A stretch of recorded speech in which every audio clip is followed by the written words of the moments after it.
bien, écoutez mon histoire, elle est triste, c'est à n'y pas croire.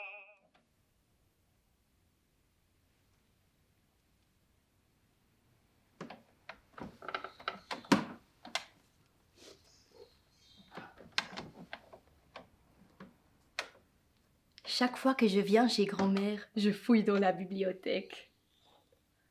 J'adore ces vieux livres et ces histoires anciennes et ces dessins. Sans livres, nous n'aurions pratiquement aucune idée de l'apparence du monde d'antan.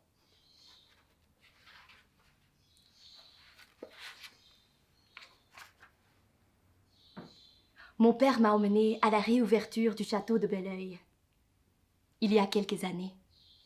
Oui, il fut reconstruit récemment, car il y a plus de 10 ans, il a presque entièrement brûlé. La famille de Ligne a réussi à faire reconstruire le château en près de 5 ans.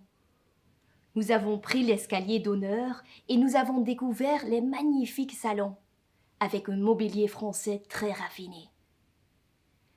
Ce qui m'a le plus impressionné, c'est la bibliothèque. Plus de 20 000 livres y sont conservés.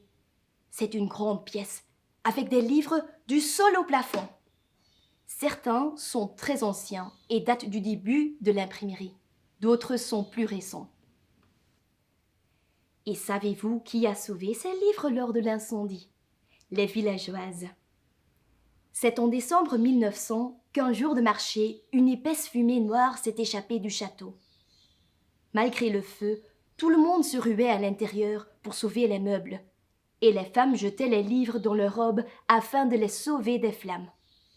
Le ravage était total. Seuls les murs tenaient encore debout.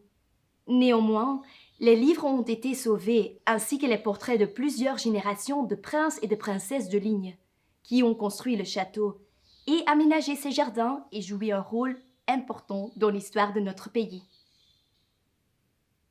Quand papa a entamé une longue conversation avec le châtelain, j'en ai profité pour déambuler dans les jardins autour de grands bassins. On prétend que les jardins sont aussi beaux que ceux de Versailles. Je peux l'imaginer, mais je n'ai jamais eu l'occasion de m'y rendre. Personnellement, je préfère ce Versailles du Nord et j'aimerais beaucoup y retourner.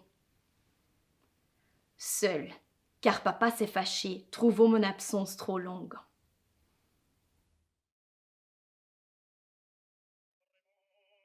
Eh bien, écoutez mon histoire, elle est triste, c'est à n'y pas croire. Et chaque fois que j'y pense, j'en pleure comme un enfant.